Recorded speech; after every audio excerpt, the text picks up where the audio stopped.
നമ്മിൽ നിന്ന് വേർപിരിഞ്ഞു പോയ പെരിയ ബഹുമാനപ്പെട്ട മോൺസിഞ്ഞോർ ജോർജ് കുരുക്കൂരച്ചൻ്റെ മൃതസംസ്കാര ശുശ്രൂഷയിൽ പങ്കുചേരുമ്പോൾ സമ്മിശ്ര വികാരങ്ങളോടുകൂടെയാണ് നാം ഇവിടെ ആയിരിക്കുക. പ്രത്യേകിച്ചും മോൺസിഞ്ഞോറിനെ അടുത്ത് അറിയാവുന്ന ആളുകൾക്ക് അച്ഛൻ്റെ പെട്ടെന്നുള്ള കടന്നുപോകൽ വേദന ഉളവാക്കുന്നതാണ്. അച്ഛൻ പെട്ടെന്ന് കടന്നു പോകും എന്ന് നമ്മളാരും പ്രതീക്ഷിച്ചിരുന്നില്ല.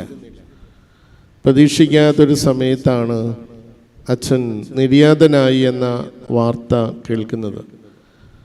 അല്പം ഞെട്ടലോടുകൂടെയാണ് ആ വാർത്ത കേട്ടത്. പിതാക്കന്മാരെല്ലാവരെയും ആ സമയത്ത് തന്നെ വോയിസ് മെസ്സേജ് കൊടുത്ത് അറിയിക്കുകയും അവരെല്ലാവരും പ്രതികരിച്ചത് പെട്ടെന്ന് ജോർജ് അച്ഛൻ കടന്നു പോയതിലുള്ള ഒരു ദുഃഖവും ഞെട്ടൽ ഒക്കെയാണ്. ജോർജ് അച്ഛൻ കടന്നു പോയോ എന്ന സംശയത്തോടു കൂടെയാണ് പലരും പ്രതികരിച്ചത്. കാരണം ജോർജ് അച്ഛനുമായി ഹൃദയ അടുപ്പമുള്ള പിതാക്കന്മാർക്ക് ഈ വിയോഗം അത്ര വേഗം ഉൾക്കൊള്ളാൻ കഴിഞ്ഞില്ല എന്നതാണ്. ജോർജ് അച്ഛനെ അടുത്തറിയാവുന്ന എല്ലാവർക്കും അച്ഛൻ്റെ സ്നേഹമസൃണമായ പെരുമാറ്റവും ഹൃദ്യമായ അടുപ്പവും അങ്ങനെ പെട്ടെന്ന് മറന്നു പോകാനായിട്ട് സാധിക്കില്ല. 2-3 ആഴ്ച മുമ്പ് ഞാൻ വർക്കലയിൽ ശിവഗിരി മഠത്തിൽ പോവുകയുണ്ടായി. ശിവഗിരി മഠത്തിൽ മുനി നാരായണ പ്രസാദിനെ കാണാൻ വേണ്ടിയിട്ടാണ് ഞാൻ പോയത്. 90 വയസ്സോളമുള്ള മുനി നാരായണ പ്രസാദിൻ്റെ ആശ്രമത്തിൽ പ്രവേശിച്ചപ്പോൾ തന്നെ ഒരു ആശ്രമത്തിൻ്റെ പവിത്രതയും അതിൻ്റെ പരിതസ്ഥിതികളും എത്രമാത്രം മനുഷ്യരെ നിർമ്മമത ഉള്ളവരാക്കുന്നു എന്ന് കാണാനായിട്ട് സാധിക്കും. ഞാൻ മുനിയുടെ ആശ്രമത്തിൻ്റെ അകത്ത് പ്രവേശിച്ച് അദ്ദേഹം വിശ്രമിക്കുന്ന മുറിയിൽ ചെന്നപ്പോൾ എന്നെ അത്ഭുതപ്പെടുത്തിയത് വെറുതെ ഒരു മരക്കട്ടിലയിൽ ഒരു ചെറിയ പായയും അതിൽ വളരെ സന്തോഷത്തോടുകൂടെ ഇരിക്കുന്ന ഒരു കൃശഗാത്രനായ മനുഷ്യനെയാണ്. എന്നെ കണ്ടപ്പോൾ വളരെ ചിരിയോടുകൂടെ സന്തോഷത്തോടുകൂടെ സ്വീകരിക്കുകയും കൈകൾ കൂപ്പി എന്നെ അഭിവാദനം ചെയ്യുകയും ചെയ്തു. പിന്നീട് കുറേ നേരം ഞാൻ അവിടെ ഇരുന്ന് വർത്തമാനം പറഞ്ഞു. ആത്മീയമായൊരു പരിവേഷം ആ അന്തരീക്ഷത്തിൽ തളം കെട്ടി നിൽക്കുന്നത് പോലെ എനിക്ക് തോന്നി. അദ്ദേഹത്തിൻ്റെ മുറി ഞാനൊന്ന് പരിശോധിച്ചു. വളരെ പരിതാപകരമാണ്. വിശേഷ വിദ്യ അവിടെ ഒന്നുമില്ല. അവിടെ അദ്ദേഹത്തിന് ഫലകങ്ങളോ അല്ലെങ്കിൽ അദ്ദേഹത്തിന് പത്മശ്രീ കിട്ടിയപ്പോൾ എടുത്ത ഫോട്ടോസോ ഒന്നും അവിടെ പ്രസിദ്ധം ചെയ്തിട്ടില്ല. ആ ഫോട്ടോസ് എല്ലാം അദ്ദേഹം താഴെ വെച്ചിരിക്കുകയാണ്. അങ്ങനെ എല്ലാത്തിനോടും പ്രത്യേക ഒരു മമതയില്ലാതെ എല്ലാത്തിൽ നിന്നും വിടുതൽ പ്രാപിച്ച് നിൽക്കുന്ന ഒരു സന്യാസ ശ്രേഷ്ഠനെ ഞാൻ അദ്ദേഹത്തിൽ കാണുകയുണ്ടായി. ഞാനതിവിടെ അനുസ്മരിക്കാൻ കാരണം ഞാൻ പല പ്രാവശ്യം ജോർജ് അച്ഛൻ്റെ മുറിയിൽ കയറിയിട്ടുണ്ട്. ആർഭാടമൊന്നുമില്ലാത്ത, വളരെ പരുക്കൻ വാക്കുകളിൽ പറഞ്ഞാൽ തീർത്തും വൃത്തിഹീനമായ, ചുവരുകളെല്ലാം പഴകിയതായ ഒരു മുറിയിൽ ഒരു ചെറിയ കട്ടിലിൽ ഒരു പായ വിരിച്ചിട്ട് അതിലാണ് അദ്ദേഹം ചുരുണ്ടുകൂടി കിടക്കുക.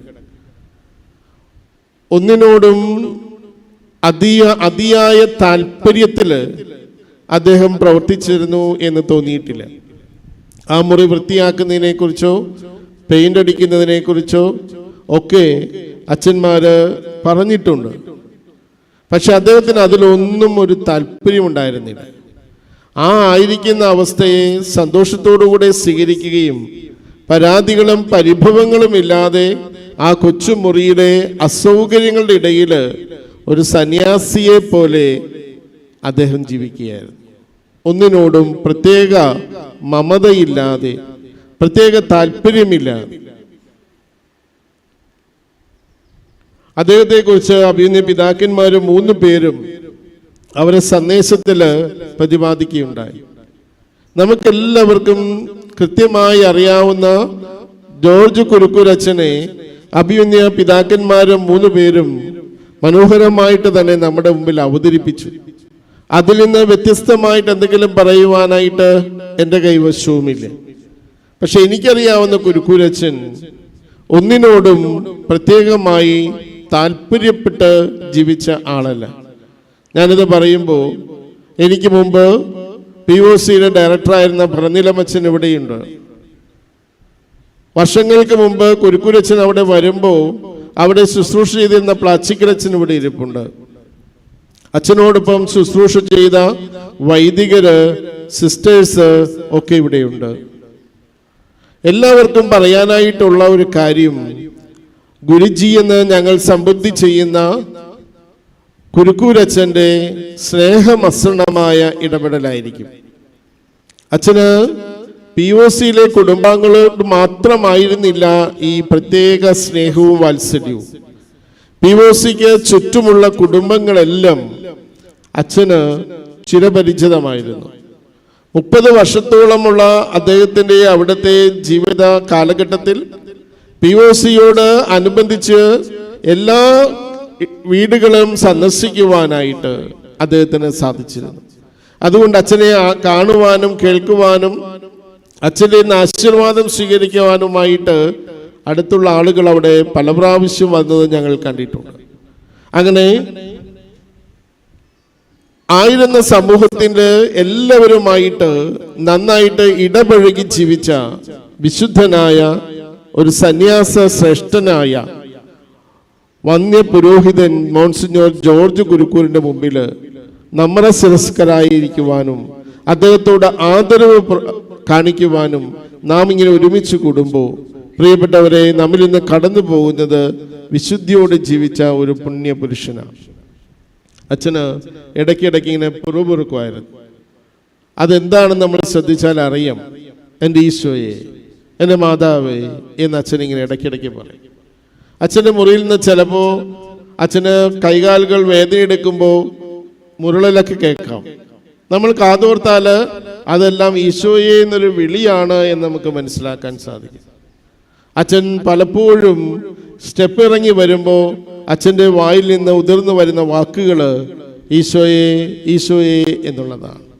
എപ്പോഴും ആ ഒരു ഈശോ സാന്നിധ്യം തൻ്റെ കൂടെ ഉണ്ടായിരുന്നു എന്ന് അദ്ദേഹം തൻ്റെ ജീവിതം കൊണ്ട് സാക്ഷ്യപ്പെടുത്തുകയാണ് ചെയ്തിരുന്നത് എന്ന് ഞാനിന്നത് നന്ദിയോടുകൂടെ ഓർക്കുകയാണ്. ഇവിടെ സൂചിപ്പിക്കപ്പെട്ടതുപോലെ, പിതാക്കന്മാര് നമ്മോട് പറഞ്ഞതുപോലെ, ബഹുഭാഷാ പണ്ഡിതനാണ് ജോർജ് കുരുക്കൂരച്ഛൻ. അദ്ദേഹത്തിൻ്റെ ലൈബ്രറിയിൽ അദ്ദേഹത്തിന് സ്വന്തമായ ലൈബ്രറി ഉണ്ട്. 2 മുറിയാണ് അദ്ദേഹം ഉപയോഗിച്ചുകൊണ്ടിരുന്നത് POCയിൽ. വലിയ മുറിയിൽ നിറച്ച് പുസ്തകങ്ങളാണ്. ചെറിയ മുറിയിലും പുസ്തകങ്ങളുണ്ട്. ചെറിയ മുറിയുടെ ഒരു മൂലയ്ക്കാണ് അച്ഛൻ കിടന്നുറങ്ങിയിരുന്നത്. പക്ഷേ ഈ പുസ്തകങ്ങൾ തട്ടിയിട്ട് നമുക്ക് അച്ഛൻ്റെ മുറിയിൽ സ്വൈര്യമായിട്ട് നടക്കാൻ പറ്റുകയില്ല. ഒത്തിരി ഷെൽഫുകൾ വെച്ചിട്ടുണ്ട്. അതിൻ്റെ ഇടയിലൂടെ വേണം ടോയ്ലറ്റിലേക്കൊക്കെ പോകാനായിട്ട്. എല്ലാ പുസ്തകങ്ങളും തന്നെ അച്ഛൻ വായിച്ചിട്ടുണ്ട് എന്ന് നമുക്ക് ന്യായമായും വിശ്വസിക്കാം. കാരണം അച്ഛൻ്റെ വാക്കുകളിൽ ഈ വായനയുടെ, പരന്ന വായനയുടെ ജ്ഞാനമുണ്ടായിരുന്നു. അദ്ദേഹം സംസാരിക്കുമ്പോൾ, വ്യക്തിപരമായി സംസാരിക്കുമ്പോഴൊക്കെ അദ്ദേഹത്തിൻ്റെ പരന്ന വായനയുടെ ജ്ഞാനം അദ്ദേഹം പ്രകാശിപ്പിച്ചിട്ടുണ്ട്. വിവിധ ഭാഷകളിൽ, Greek, Sanskrit, Latin, Portuguese, Urdu, Persian, Malayalam, Hindi, Spanish ഭാഷകളിലെ ഗ്രന്ഥങ്ങൾ ആ ലൈബ്രറിയിൽ ഉണ്ടായിരുന്നു. ഏതാണ്ട് 46 ഡിക്ഷണറികൾ, വിവിധ ഭാഷകളിലെ വ്യാകരണ ഗ്രന്ഥങ്ങൾ അദ്ദേഹത്തിന് സ്വന്തമായിട്ടുണ്ടായിരുന്നു. തത്വശാസ്ത്രം, ദൈവശാസ്ത്രം, ബൈബിൾ വ്യാഖ്യാനങ്ങൾ, ഹിന്ദുയിസം, ഇസ്ലാം, ബുദ്ധിസം, ജൈനിസം എന്നീ മതങ്ങളെക്കുറിച്ചുള്ള ഗ്രന്ഥങ്ങളും ലോകചരിത്രം, ഭാരത ചരിത്രം, കേരള ചരിത്രം എന്നിങ്ങനെ ചരിത്ര ഗ്രന്ഥങ്ങളും അദ്ദേഹത്തിൻ്റെ പുസ്തക ശേഖരത്തിലുണ്ടായിരുന്നു. പരന്ന വായന കൊണ്ടും ഗാഢമായ ചിന്ത കൊണ്ടും അദ്ദേഹത്തെ നമ്മിൽ നിന്ന് വളരെ വ്യത്യസ്തനാക്കിയിട്ടുണ്ട്. വെറുതെ പുസ്തകം സൂക്ഷിക്കുന്ന വൈദികരെ നമുക്കറിയാം. ലൈബ്രറികളിൽ സ്വന്തമായ ലൈബ്രറി ഉണ്ട്, പക്ഷെ ഒരു പുസ്തകവും വായിച്ചിട്ടുണ്ടാവുകയില്ല. പക്ഷെ ജോർജ് അച്ഛൻ അങ്ങനെ ആയിരുന്നില്ല. കാരണം അദ്ദേഹത്തിന് വായിക്കാൻ നിർബന്ധിതനാകുന്നുണ്ട്. കാരണം അദ്ദേഹത്തെ ഏൽപ്പിച്ച ജോലി അപ്രകാരമായിരുന്നത് കൊണ്ടാണ്. രണ്ടാമത് നമ്മുടെ പിതാക്കന്മാർ പറഞ്ഞു, അദ്ദേഹം വിശ്വസ്തനായ ഒരു വിവർത്തകനാണ്. സഭാപ്രബോധനങ്ങളുടെ വിശ്വസ്തനായ വിവർത്തകൻ എന്നാണ് എല്ലാവരും ജോർജ് അച്ഛനെ വിശേഷിപ്പിച്ചിട്ടുള്ളത്. ജോർജ് അച്ഛൻ റേരും നൊവാരും എന്ന് പറയുന്ന 13-ാം ലയോ മാർപ്പാപ്പയുടെ ചാക്രിക ലേഖനമാണ് ആദ്യം വിവർത്തനം ചെയ്തത്. ആലഞ്ചേരി പിതാവ് അത് ഇടയ്ക്ക് സൂചിപ്പിക്കാറുണ്ട്. റേരും നൊവാരും മുതൽ ഇങ്ങ് ഫ്രാൻസിസ് പാപ്പായുടെ വരെയുള്ള ചാക്രിക ലേഖനങ്ങൾ അദ്ദേഹം വിവർത്തനം ചെയ്യുമ്പോൾ അദ്ദേഹം സഭാപ്രബോധനങ്ങളിൽ വെള്ളം ചേർക്കാതിരിക്കുവാനായിട്ട് ബദ്ധശ്രദ്ധനായിരുന്നു. അതുകൊണ്ടാണ് അദ്ദേഹത്തെ വിശ്വസ്തനായ വിവർത്തകൻ എന്ന് വിശേഷിപ്പിച്ചത്. മറ്റു പല വിവർത്തനങ്ങളും നമ്മൾ എടുക്കുമ്പോൾ അത് പല സെന്റൻസുകളെ വളരെ ക്ലിഷ്ടതയുള്ളതായതുകൊണ്ട് ചിലരത് വിട്ടുകളഞ്ഞിട്ട് എളുപ്പത്തിൽ അത് വിവർത്തനം ചെയ്തു വയ്ക്കും. കുരുക്കുരച്ചൻ അങ്ങനെയല്ല. എന്താണോ മാർപ്പാപ്പമാര് പറയാൻ ഉദ്ദേശിച്ചിട്ടുള്ളത് അത് മലയാള ഭാഷയിലേക്ക് യഥാതഥം വിവർത്തനം ചെയ്തിട്ട് ഒരു തരത്തിലും പ്രബോധനത്തില് ഒന്നും വിട്ടുകളയാതിരിക്കുവാനായിട്ട് ശ്രദ്ധിച്ചിട്ടുണ്ട്. സഭയുടെ സാമൂഹിക നീതിയെക്കുറിച്ച്, മതബോധനത്തെക്കുറിച്ച്, ധാർമ്മിക പ്രബോധനങ്ങളെക്കുറിച്ച്, വിവിധ സന്യാസിനി സഭകളുടെയും കോൺസ്റ്റിറ്റ്യൂഷനൊക്കെ അദ്ദേഹം മലയാളത്തിലേക്ക് വിവർത്തനം ചെയ്തിട്ടുണ്ട്. അദ്ദേഹത്തിൻ്റെ കയ്യൊപ്പ് പതിയാത്ത മലയാള വിവർത്തനങ്ങൾ ഒന്നും തന്നെ കഴിഞ്ഞ 3 പതിറ്റാണ്ടായിട്ട് സഭാപ്രബോധനങ്ങളുടേതായി കേരള സഭയിൽ ഉണ്ടായിട്ടില്ല. 1990 ജൂൺ മാസത്തിലാണ് ജോർജ് അച്ഛൻ പാലാരിവട്ടത്ത് POCയിലേക്ക് എത്തുന്നത്. സഭാപ്രബോധനങ്ങളും മാർപ്പാപ്പമാരുടെ ചാക്രിക ലേഖനങ്ങളും മലയാളത്തിലേക്ക് വിവർത്തനം ചെയ്ത് പ്രസിദ്ധീകരിക്കുക എന്ന ലക്ഷ്യത്തോടെയാണ് അന്ന് POCയുടെ ഡയറക്ടറായിരുന്ന, ഇന്ന് സിറോ മലബാർ സഭയുടെ മേജർ ആർച്ച് ബിഷപ്പ് സ്ഥാനത്ത് നിന്ന് വിരമിച്ച കർദിനാൾ ജോർജ് ആലഞ്ചേരി പിതാവ് ജോർജ് അച്ഛനെ അങ്ങോട്ട് കൊണ്ടുവരുന്നത്. കോതമംഗലം രൂപതയുടെ അന്നത്തെ അധ്യക്ഷനായിരുന്ന ജോർജ് പുന്നക്കോട്ടിൽ പിതാവിൻ്റെ അനുവാദത്തോടു കൂടെയാണ് അദ്ദേഹത്തെ POCയിൽ അന്ന് ആലഞ്ചേരി പിതാവ് നിയമിക്കുക. തന്നെ ഏൽപ്പിച്ച ജോലി തികഞ്ഞ വിശ്വസ്തയോടെ പൂർത്തീകരിച്ചിട്ടാണ് 30 വർഷത്തെ സേവനം അദ്ദേഹം അവസാനിപ്പിക്കുന്നത്. ജോർജ് അച്ഛനെ അങ്ങോട്ട് കൊണ്ടുവന്നപ്പോൾ ആലഞ്ചേരി പിതാവ് ഇടയ്ക്കിടയ്ക്ക് ഞങ്ങളെ ഓർപ്പിക്കുമായിരുന്നു. ജോർജ് അച്ഛനെ ഇങ്ങോട്ട് കൊണ്ടുവന്നത് POCയുടെ സാമ്പത്തിക ഭദ്രത ഉറപ്പിക്കാൻ വേണ്ടിയിട്ടാണ്. എന്ന് വെച്ചാൽ അന്ന് വരെ POC പലരും തല്ലിയാലും പാമ്പ് ചാകുകയില്ല നമുക്കറിയാം. കേരള കത്തോലിക്ക സഭയുടെ ആസ്ഥാന കാര്യാലയമാണ്. 32 രൂപതകൾ കൂടെയാണ് POCയെ കൊണ്ടു നടക്കുന്നത്. പക്ഷേ POCയുടെ അനുദിന പ്രവർത്തനങ്ങൾക്ക് ആവശ്യമായ മൂലധനം ഇല്ലാതെ വിഷമിച്ചൊരു സമയത്താണ് ആലഞ്ചേരി പിതാവ് അന്ന് ഈ സഭാപ്രബോധനങ്ങളെല്ലാം മലയാളത്തിലേക്ക് വിവർത്തനം ചെയ്ത് അവിടുന്ന് വിൽപ്പന നടത്താമെന്ന ഉദ്ദേശത്തോടു കൂടെ അതിന് പറ്റിയ ഒരാളെ അന്വേഷിച്ച് കണ്ടെത്താനായിട്ട് ശ്രമിച്ചത്. അങ്ങനെയാണ് ജോർജ് കുരുക്കുരച്ചനെ കുറിച്ച് ആലഞ്ചേരി പിതാവ് കേൾക്കുന്നത്. പുന്നക്കോട്ടിൽ പിതാവിൻ്റെ അടുത്ത് വന്ന് വ്യക്തിപരമായി സംസാരിച്ച് ജോർജ് അച്ഛൻ്റെ സേവനം അവിടേക്ക് വിട്ടുതരണമെന്ന് പറഞ്ഞു. പിതാവ് എന്തായാലും ആലഞ്ചേരി പിതാവ് ആവശ്യപ്പെട്ട പ്രകാരം ജോർജ് അച്ഛനെ വിട്ടുകൊടുക്കാൻ തയ്യാറായി. ജോർജ് അച്ഛനാവട്ടെ പിതാവ് പറഞ്ഞതനുസരിച്ച് POCയിലേക്ക് വരുമ്പോൾ അദ്ദേഹത്തിന് വളരെ എന്താണ് ചെയ്യേണ്ടത് എന്നതിനെക്കുറിച്ച് വ്യക്തമായ ധാരണയൊന്നും ഉണ്ടായിരുന്നില്ല. ആലഞ്ചേരി പിതാവിൻ്റെ നിർദ്ദേശപ്രകാരമാണ് പുസ്തകങ്ങളെ വിവർത്തനം ചെയ്യാൻ തുടങ്ങിയത്. 30 വർഷത്തെ ആ തപസ്യ അവസാനിപ്പിക്കുമ്പോൾ കുരുക്കൂരച്ചൻ പല പ്രാവശ്യം ഞങ്ങളെ ഓർപ്പിച്ചിട്ടുണ്ട്, ഞാൻ കാരണമാണ് PUCക്ക് ഇന്ന് ഇത്രയും സാമ്പത്തികമായ അടിത്തറയുള്ളത് എന്ന്.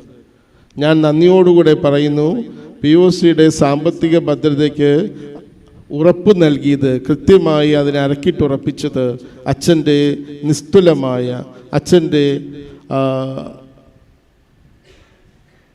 ഈ വലിയ സേവനമാണ്. വാക്കുകൾക്ക് അതീതമാണ് അച്ഛൻ്റെ സേവനം. നമുക്കറിയാം, ഇന്ന് PUC കുറച്ചൊക്കെ സാമ്പത്തിക ഭദ്രതയുള്ള ഒരു സാഹചര്യത്തിലേക്ക് വന്നു എങ്കിൽ അതിന് അടിത്തറയിട്ടത്, അടിസ്ഥാനമിട്ടത് ജോർജ് അച്ഛൻ്റെ നിശബ്ദമായ ഈ സേവനമാണ്. നന്ദിയോടുകൂടിയാണ് PUCയിൽ നിന്ന് വന്നിട്ടുള്ള ബഹുമാനപ്പെട്ട വൈദികരും മുമ്പ് അവിടെ സേവനം ചെയ്തിട്ടുള്ള ആളുകളും ഇപ്പോൾ ഈ കുർബാനയിൽ പങ്കെടുക്കുന്ന പ്ലാച്ചിക്കലച്ഛൻ ഉൾപ്പെടെ പറന്നിലച്ഛൻ ഉൾപ്പെടെയുള്ള എല്ലാ വൈദികരും ജോർജ് അച്ഛൻ്റെ ആ സേവനത്തെ നോക്കിക്കാണുന്നു. സഭാപ്രവർത്തനങ്ങളുടെ പ്രബോധനങ്ങളുടെ വിവർത്തകൻ എന്ന നിലയിൽ മലയാള ഭാഷയിലേക്ക് മാർപ്പാപ്പയുടെ പ്രബോധനങ്ങൾ പകർന്നു നൽകിയത് കൊണ്ട് ജോർജ് അച്ഛൻ തന്നെ പറയുന്നു, ആളുകൾ എന്നെ മലയാളത്തിൻ്റെ മാർപ്പാപ്പ എന്നാണ് വിളിക്കുക. മലയാളത്തിൻ്റെ മാർപ്പാപ്പ എന്ന് അദ്ദേഹത്തെ സംബുദ്ധി ചെയ്യാനായിട്ട് തക്കവണ്ണം മാർപ്പാപ്പമാരുടെ പ്രബോധനങ്ങൾ അയന്ന ലളിതമായി മലയാളികളെ പരിചയപ്പെടുത്തി കൊടുത്ത കുരുക്കൂരച്ചൻ മലയാളത്തിൻ്റെ മാർപ്പാപ്പയാണ്. ലാറ്റിൻ ഭാഷയിൽ രചിക്കപ്പെട്ട 300 പേജോളമുള്ള ഒരു പുസ്തകം മലയാളത്തിലേക്ക് വിവർത്തനം ചെയ്യുന്നതിന് ഏകദേശം 3 മാസം എടുക്കുമെന്ന് കുരുക്കൂരച്ചൻ പറയാറുണ്ട്. അതിന് കാരണം അദ്ദേഹം പറയുന്നത്, ഇൻഡോ യൂറോപ്യൻ ഭാഷയെ ദ്രവീഡിയൻ ഭാഷയിലേക്ക് വിവർത്തനം ചെയ്യാനുള്ള ക്ലേശകരമായ പ്രവൃത്തിയാണ്. ഇൻഡോ യൂറോപ്യൻ ഭാഷ അത് ദ്രവീഡിയൻ ഭാഷയിലേക്ക്, മലയാള ഭാഷയിലേക്ക് വിവർത്തനം ചെയ്തെടുക്കുന്നതിൻ്റെ ക്ലേശം അത് വാക്കുകൾക്ക് അതീതമാണ്. അതുകൊണ്ടാണ് സമയമെടുത്തുകൊണ്ടാണ് അദ്ദേഹം ഈ ശുശ്രൂഷ ചെയ്തിരുന്നത്. അദ്ദേഹം പറയും, ലാറ്റിൽ നിന്ന് ഇംഗ്ലീഷിലേക്ക് ട്രാൻസ്ലേറ്റ് ചെയ്യാൻ എളുപ്പമാണ്, ലാറ്റിൻ പക്ഷേ മലയാളത്തിലേക്ക് ട്രാൻസ്ലേറ്റ് ചെയ്യാനായിട്ട് പ്രയാസമാണ്. PUCയിലെ ടൈം ടേബിള് പരിചയമാണ്, 8:30 മുതൽ വൈകിട്ട് 5 മണി വരെയാണ്. പക്ഷെ ജോർജ് അച്ഛൻ്റെ സമയം 8:30 മുതൽ രാത്രി 11:30 വരെയാണ്. അച്ഛൻ 8:30 പൊതുവായൊരു പ്രാർത്ഥനയുണ്ട്, ജോലി തുടങ്ങുന്നതിന് മുമ്പുള്ള പ്രാർത്ഥന. ആ പ്രാർത്ഥന കഴിഞ്ഞ് അച്ഛൻ മുറിയിലേക്ക് പോയാൽ പിന്നെ ഭക്ഷണത്തിൻ്റെ സമയത്ത് മാത്രമാണ് താഴേക്ക് വരിക.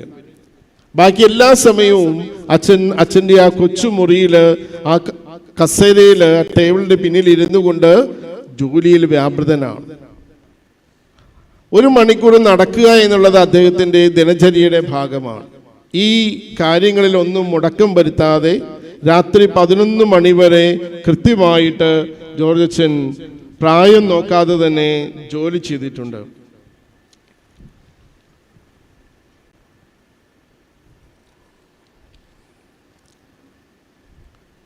വിവർത്തനങ്ങളിൽ അദ്ദേഹം വളരെ സന്തോഷത്തോടു കൂടിയാണ് വ്യാപൃതനായിരുന്നത്. ഒരു ഭാഷാസ്നേഹി, പഠിതാവ് എന്ന നിലയിൽ അദ്ദേഹം പറയുന്നു, പുതിയ പുസ്തകങ്ങൾ വിവർത്തനം ചെയ്യുമ്പോൾ അതിൽ നിന്ന് പുതിയ ഭാഷകളും പുതിയ ശൈലികളും ഞാൻ പഠിക്കുകയാണ്. അതുകൊണ്ട് വിവർത്തനങ്ങളിൽ അദ്ദേഹം വളരെ താല്പര്യത്തോടു കൂടിയാണ് ചെയ്തുകൊണ്ടിരുന്നത്. പുസ്തകരചനയും വിവർത്തനവും ഒത്തിരിയേറെ സമയവും ഏകാഗ്രതയും ആവശ്യമായ സംഗതികളാണ് എന്ന് അദ്ദേഹം പറയുമായിരുന്നു. അദ്ദേഹം ഒരിക്കലും TV റൂമിലേക്ക് വരാറില്ല, TV കാണാറില്ല. അദ്ദേഹത്തിന് അതിലൊന്നും താല്പര്യമില്ല. ഞങ്ങൾ അച്ഛന്മാരെ എപ്പോഴെങ്കിലും പുറത്ത് ഭക്ഷണം കഴിക്കാനോ സിനിമയ്ക്കോ അല്ലെങ്കിൽ മറ്റെന്തെങ്കിലും വിനോദങ്ങൾക്കോ പോവുകയാണെങ്കിൽ ജോർജ് അച്ഛൻ വരാറില്ല. അതിലൊന്നും അച്ഛന് താല്പര്യമില്ല. അതാണ് ഞാൻ പറഞ്ഞത്, അച്ഛൻ തികഞ്ഞും ഒരു സന്യാസിയെ പോലെ ജീവിച്ച ആളാണ്. അച്ഛനെ സംബന്ധിച്ചിടത്തോളം അദ്ദേഹത്തെ ഏൽപ്പിച്ച ജോലിയിൽ പൂർണ്ണമായും നിമഗ്നനായിരിക്കുക എന്നതിൻ്റെ അപ്പുറം മറ്റൊരു താല്പര്യവും അദ്ദേഹത്തിനില്ലായിരുന്നു. അതുകൊണ്ട് 30 വർഷത്തെ നിശബ്ദവും നിഷ്കാമവുമായ ശുദ്ധമായ സേവനമായിരുന്നു ജോർജ് അച്ഛൻ്റേത് എന്ന് നിസ്സംശയം പറയാനായിട്ട് സാധിക്കും. അഭിനയ പിതാക്കന്മാർ സൂചിപ്പിച്ചു, ജോർജ് അച്ഛൻ അധ്യാപകനായിരുന്നു. ആലുവ മംഗളപ്പുഴ പൊന്തിഫിക്കൽ സെമിനാരിയിൽ സംസ്കൃതം പഠിപ്പിച്ചിരുന്നു. അതിനു മുമ്പ് കോതമംഗലം രൂപതയിലെ വിദ്യാലയങ്ങളിൽ പഠിപ്പിച്ചിരുന്നു. ഒരു അധ്യാപകൻ എന്ന രീതിയിലാണ് അദ്ദേഹത്തോട് സംശയങ്ങൾ ചോദിക്കുമ്പോൾ അദ്ദേഹം നമുക്ക് ഉത്തരങ്ങൾ നൽകിയിരുന്നത്. കൃത്യതയോടുകൂടെ വ്യക്തമായിട്ട് നമ്മുടെ സംശയങ്ങളെ ദൂരീകരിച്ച് തരാൻ മാത്രം ആഴത്തിലുള്ള അറിവും ബോധ്യവും അദ്ദേഹത്തിനുണ്ടായിരുന്നു. എനിക്ക് നാലാമതായിട്ട് അച്ഛനെ കുറിച്ച് പറയാനുള്ളത് അദ്ദേഹത്തിൻ്റെ ജീവിത ലാളിത്യത്തെക്കുറിച്ചാണ്. ഞാനത് ആദ്യം ഒന്ന് സൂചിപ്പിക്കുകയുണ്ടായി. അച്ഛനെ അടുത്ത് പരിചയമുള്ളവർക്കറിയാം, അച്ഛന് വലിയ ആഗ്രഹങ്ങളൊന്നുമില്ല. അച്ഛൻ ചില ആളുകളോട് സാമ്പത്തിക സഹായം ചോദിക്കുമായിരുന്നു. അത് പക്ഷേ അച്ഛന് വേണ്ടിയിട്ടായിരുന്നില്ല. ഏത് പൈസ എവിടെ നിന്ന് വന്നാലും അത് മറ്റൊരാളുടെ പോക്കറ്റിൽ പോയിട്ടുണ്ട് എന്ന് ഉറപ്പാണ്. അച്ഛൻ്റെ കയ്യിൽ എന്ത് കിട്ടിയാലും അത് മറ്റുള്ളവർക്ക് കൊടുത്തിരിക്കും. അച്ഛൻ്റെ കയ്യിൽ അച്ഛന് സ്വന്തമായിട്ടൊന്നും അച്ഛൻ ആഗ്രഹമില്ല. മിഠായി കിട്ടിയാലും ബിസ്ക്കറ്റ് കിട്ടിയാലും പഴം കിട്ടിയാലും മുറി കൊണ്ടേ വയ്ക്കും. ഞങ്ങൾ ചിലപ്പോൾ പറയും, അച്ഛൻ എപ്പോഴും പറയും എനിക്ക് പ്രമേഹമാണ്, പക്ഷെ അദ്ദേഹത്തിൻ്റെ പ്രമേഹത്തിന് അത്ര വലിയ മരുന്ന് കഴിക്കേണ്ട അല്ലെങ്കിൽ അത്രയും ശ്രദ്ധിക്കേണ്ട ഒരു പ്രമേഹം അദ്ദേഹത്തിന് ഉണ്ടായിരുന്നില്ല എന്ന് ഞങ്ങൾക്കറിയാം. പക്ഷെ ഇതെല്ലാം അദ്ദേഹം സൂക്ഷിച്ച് മുറി കൊണ്ടേ വയ്ക്കുമ്പോൾ നമ്മൾ വിചാരിക്കും പിന്നീട് എപ്പോഴെങ്കിലും കഴിക്കാനാണെന്ന്. അല്ല, അച്ഛനെ കാണാൻ ആരെങ്കിലും വരുമ്പോൾ ഈ ശേഖരിച്ചു വെച്ചതെല്ലാം അവർക്ക് കൊടുക്കും. ഒന്നും അച്ഛന് വേണ്ടിയിട്ട് അച്ഛൻ സൂക്ഷിച്ചില്ല, മറ്റുള്ളവർക്ക് കൊടുക്കുന്നതിനെ കുറിച്ചാണ് അച്ഛൻ.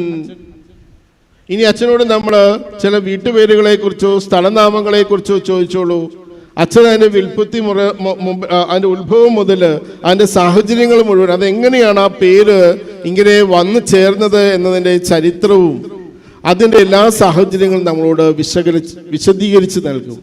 അത്രമാത്രം അദ്ദേഹത്തിന് അറിവുണ്ടായിരുന്നു. പക്ഷെ അദ്ദേഹത്തെ കണ്ടാൽ ഈ ഒരു വലിയ പണ്ഡിതനാണ് എന്ന് നമുക്ക് തോന്നുന്നില്ല. അത്രമാത്രം ലളിതമായ ഒരു ശൈലിയിലാണ് അദ്ദേഹം ഇടപെടുന്നത്. അദ്ദേഹം വളരെ താഴ്ന്ന തലത്തിലേക്ക് ഇറങ്ങി വന്നിട്ട് എല്ലാ മനുഷ്യരോടും അവിടെ സംസാരിക്കും. നമ്മളവിടെ ഇല്ലാത്ത സമയത്ത് ആരെങ്കിലും വന്നാൽ അച്ഛൻ അവരെ എല്ലാവരെയും അറ്റൻഡ് ചെയ്തിട്ടുണ്ടാവും. പിന്നീട് നമ്മളോട് പറയും, അച്ഛനെ കാണാൻ ഇന്ന ആൾ വന്നു, ആൾ ഇന്ന ദിവസം വീണ്ടും വരും. കൃത്യമായിട്ട് അച്ഛൻ കാര്യങ്ങളെ പറഞ്ഞു കൊടുത്ത് പോകുമായിരുന്നു. സഭാചരിത്രത്തിൽ അദ്ദേഹത്തിന് അഗാധമായ അറിവുണ്ടായിരുന്നു. അതുപോലെ തന്നെ അദ്ദേഹത്തിന് ലോക ചരിത്രത്തിലും അഗാധമായ പാണ്ഡിത്യമുണ്ടായിരുന്നു. ഞങ്ങളെല്ലാവരും അദ്ദേഹത്തെ ഗുരുജി എന്ന് വിളിക്കാനായിട്ടുള്ളൊരു കാരണം, ഒരു ഗുരുവിനെ പോലെ അദ്ദേഹം നമ്മുടെ സംശയങ്ങളെല്ലാം തീർത്തു നൽകുന്ന ശൈലിയിലാണ് സംസാരിച്ചിരുന്നത്. പ്രിയപ്പെട്ടവരെ, ഞാൻ നേരത്തെ പറഞ്ഞതുപോലെ തൻ്റെ കിടപ്പുമുറിയുടെ ആ മുഷിഞ്ഞ അവസ്ഥയെ ഒരു പരാതിയും കൂടാതെ സ്വീകരിച്ചിട്ട് അതിൻ്റെ പരിമിതമായ ആകാര സൗന്ദര്യത്തിൽ അദ്ദേഹം സംതൃപ്തനായി അവിടെ സന്തോഷത്തോടു കൂടെയാണ് ആയിരുന്നത്. ഒരിക്കലും അദ്ദേഹം തൻ്റെ കിടപ്പുമുറിയുടെ പരിതാവസ്ഥയെക്കുറിച്ച് പരിഭവം പറഞ്ഞിട്ടില്ല, ഭക്ഷണത്തെക്കുറിച്ച് പരിഭവം പറഞ്ഞിട്ടില്ല. അദ്ദേഹത്തിന് എന്താണോ ആവശ്യം അദ്ദേഹം അത് പറയാനായിട്ട് താല്പര്യപ്പെടുമായിരുന്നില്ല. അവിടെ എന്താണോ നൽകുന്നത് അത് സന്തോഷത്തോടുകൂടെ സ്വീകരിക്കുക എന്നതായിരുന്നു അദ്ദേഹത്തിൻ്റെ ഒരു ശൈലി. ഞാൻ നേരത്തെ പറഞ്ഞതുപോലെ നാട്ടുകാരോട് എല്ലാവരോടും വളരെ അടുപ്പത്തിൽ ജീവിച്ച കുരുക്കുരച്ചൻ, വളരെ സൗമ്യമായിട്ട് ഇടപെടിയ കുരുക്കുരച്ചൻ. അതുകൊണ്ട് അവിടെ നിന്ന് എല്ലാവരും ഇന്നും ഒരു വണ്ടി നിറച്ച ആളുകളിവിടെ വന്നായിരുന്നു. ഇന്നലെ അവിടുത്തെ POCയിലെ എല്ലാ സ്റ്റാഫ് അംഗങ്ങളും വന്നായിരുന്നു. കാരണം കുരുക്കുരച്ചൻ്റെ വിയോഗം എല്ലാവർക്കും ഒരു വലിയ വേദനയ്ക്ക് കാരണമായി. ഞാൻ അവസാനിപ്പിക്കുന്നതിന് മുമ്പ് വൈദിക ജീവിതത്തെക്കുറിച്ചുള്ള അദ്ദേഹത്തിൻ്റെ ഒരു കാഴ്ചപ്പാടുണ്ട്. വൈദികര് നിസ്വാർത്ഥ മതികളായിരിക്കണമെന്ന് അദ്ദേഹത്തിന് നിർബന്ധമുണ്ടായിരുന്നു. കാരണം ഈ കാലഘട്ടത്തിൽ വളരെ വലിയ വെല്ലുവിളി നിറഞ്ഞതാണ് പൗരോഹിത്യ ജീവിതം എന്ന് അദ്ദേഹം പറയുമായിരുന്നു. അതുകൊണ്ട് പൗരോഹിത്യത്തിലേക്ക് വരുന്നവര് വിശുദ്ധിയുള്ളവരായിരിക്കണം, ജ്ഞാനികളായിരിക്കണം, അതിനേക്കാൾ എല്ലാം ഉപരി അനുസരണമുള്ളവരായിരിക്കണമെന്ന്. അനുസരണത്തിൻ്റെ കുറവ് സഭയിൽ ഉടലെടുത്ത സാഹചര്യത്തിലൊക്കെ അതിനെക്കുറിച്ച് അച്ഛൻ വളരെയേറെ ദുഃഖിതനായിരുന്നു. കാരണം വിധേയത്വത്തോടുകൂടെ അധികാരികളോടുള്ള വിധേയത്വത്തോടുകൂടെ ജീവിക്കുക എന്നതിനേക്കാൾ വലിയ മഹത്വമൊന്നും പൗരോഹിത്യത്തിന് ഇല്ല എന്ന് അദ്ദേഹം നിരീക്ഷിച്ചിട്ടുണ്ട്. അതുകൊണ്ട് അധികാരത്തിന്റെ മുമ്പിൽ അത് ഈശോ കൃത്യമായി നമ്മളോട് പറഞ്ഞിട്ടുണ്ട്, എല്ലാ അധികാരങ്ങളും ഉന്നതങ്ങളിൽ നിന്ന് വരുന്നതാണ്, നൽകപ്പെടാതെ ആരും ഒന്നും സ്വീകരിക്കുന്നില്ല. അതുകൊണ്ട് ന്യായമായിട്ടുള്ള അധികാരത്തിന്റെ മുമ്പിൽ വിനയത്തോടുകൂടെ അനുസരിക്കുവാനായിട്ട് വൈദികൻ തയ്യാറാകുമ്പോഴാണ് അദ്ദേഹത്തിന്റെ പൗരോഹിത്യത്തിന്റെ വിശുദ്ധി മറ്റുള്ളവര് തിരിച്ചറിയുന്നത് എന്ന് കുരുക്കുരച്ചൻ പറയുമായിരുന്നു. കാരണം അദ്ദേഹം പൗരോഹിത്യത്തെ അത്രമാത്രം സ്നേഹിച്ച പുരോഹിതനാണ്. പൗരോഹിതനായിരിക്കുന്നതിൽ അധികം അഭിമാനം കൊണ്ട പുരോഹിതനാണ്. പൗരോഹിത്യത്തിലെ ശുശ്രൂഷയിൽ അധികാരത്തോട് വിധേയത്വം പുലർത്തിയ പുരോഹിതനാണ്. പരിഭവങ്ങളും പരാതികളും കൊണ്ട് അധികാരികളെ അസഹ്യപ്പെടുത്താത്ത പുരോഹിതനാണ്. അദ്ദേഹത്തിന് വേണ്ട കാര്യങ്ങളിൽ ശ്രദ്ധ പുലർത്താതെ പോയ സാഹചര്യങ്ങളിൽ പോലും അദ്ദേഹത്തിന് പരിതാപമുണ്ടായപ്പോഴും അദ്ദേഹം കുറ്റപ്പെടുത്തുന്ന രീതിയിൽ പരിഭവമൊന്നും പറഞ്ഞിട്ടില്ല എന്ന് ഇവിടെ ഇരിക്കുന്ന കോട്ടയിലച്ഛൻ ഉൾപ്പെടെയുള്ള ജോളിയച്ഛൻ ഉൾപ്പെടെയുള്ള അദ്ദേഹത്തെ കൃത്യമായി പരിചയമുള്ള അച്ഛന്മാർക്ക് സാക്ഷ്യപ്പെടുത്താൻ സാധിക്കും. അത്രമാത്രം പൗരോഹിത്യത്തെ സ്നേഹിക്കുകയും പൗരോഹിത്യത്തിന്റെ ശുശ്രൂഷകളിൽ വരുന്ന വേദനിപ്പിക്കുന്ന അനുഭവങ്ങളെ സുവിശേഷ മൂല്യങ്ങൾക്ക് അനുസരിച്ച് സ്വീകരിക്കുവാനുള്ള തുറവി പഠിപ്പിച്ചു തന്ന പുരോഹിത ശ്രേഷ്ഠനാണ് മോൺസിഞ്ഞോർ ജോർജ് കുരുക്കൂര്. അതുകൊണ്ട് കുരുക്കൂരച്ഛൻ്റെ ജീവിതം ഈ കാലഘട്ടത്തിൽ ജീവിക്കുന്ന പൗരോഹിത്യത്തിൽ ജീവിക്കുന്ന എല്ലാവർക്കും, വിശിഷ്യ കൊച്ചച്ഛന്മാർക്ക് ഒരു വലിയ വെല്ലുവിളി തന്നെയാണ്. അതുകൊണ്ട് പ്രിയപ്പെട്ടവരെ, കുരുക്കൂരച്ഛനെ കുറിച്ച് നമ്മൾ ചിന്തിക്കുമ്പോൾ അദ്ദേഹത്തിൻ്റെ സമർപ്പണ ജീവിതത്തിൻ്റെ ആ വിശുദ്ധി നമുക്ക് സ്വായത്തമാക്കാനായിട്ട് സാധിക്കട്ടെ. അവസാനമായിട്ട് കുരുക്കൂരച്ഛൻ പറയുന്ന ഒരു വാചകമുണ്ട്, നമ്മൾ കുരുക്കൂരച്ഛന് ഒരു ചെറിയ സഹായം ചെയ്താൽ മതി. കുരുക്കൂരച്ഛനെ ഒന്ന് കൈപിടിച്ച സ്റ്റെപ്പ് കയറാൻ സഹായിച്ചാൽ മതി. അച്ഛന് ഒരു ഗ്ലാസ് വെള്ളമെടുത്ത് കൊടുത്താൽ മതി. ഇല്ലെങ്കിൽ അദ്ദേഹത്തിൻ്റെ മുറിയിലേക്ക് ഒരു പുസ്തകം അദ്ദേഹത്തിന് എടുത്തുകൊണ്ടു പോകാൻ പറ്റാത്തത് കൊണ്ടുപോയി കൊടുത്താൽ മതി. അദ്ദേഹം പറയുന്നൊരു കാര്യമുണ്ട്, 100 കോടി നന്ദി, 100 കോടി നന്ദി. അദ്ദേഹം എപ്പോഴും പറയും, ഏത് ചെറിയ കാര്യത്തിനും അദ്ദേഹത്തിൻ്റെ വായിൽ നിന്ന് വരുന്നത് ഈ വലിയ നന്ദിയാണ്. എങ്ങനെയാണ് ഒരു പുരോഹിതന്, ഒരു വ്യക്തിക്ക് ഇങ്ങനെ ഹൃദയം തുറന്ന് നന്ദി പറയാൻ സാധിക്കുക? അദ്ദേഹത്തിൻ്റെ ഹൃദയത്തിൽ ഈ സന്തോഷമുള്ളത് കൊണ്ടാണ്. അദ്ദേഹം ഒരു സന്തോഷമുള്ള പുരോഹിതനായിരുന്നു. പൗരോഹിത്യത്തെക്കുറിച്ച് തികഞ്ഞ സന്തോഷത്വവും സംതൃപ്തിയും ഉണ്ടായിരുന്ന പുരോഹിതനാണ്. സംതൃപ്തി ഇല്ലാത്തവർക്കും സന്തോഷമില്ലാത്തവർക്കും നന്ദി പറയാനായിട്ട് സാധിക്കില്ല.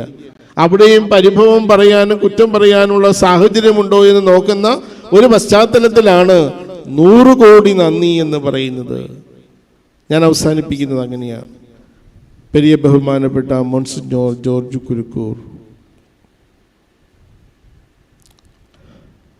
അങ്ങയോട് ഞങ്ങൾ 100 കോടി നന്ദി പറയുന്നു. വിശുദ്ധമായ ഒരു പൗരോഹിത്യം ജീവിച്ച് ഞങ്ങൾക്ക് നല്ല മാതൃക നൽകിയതിന്.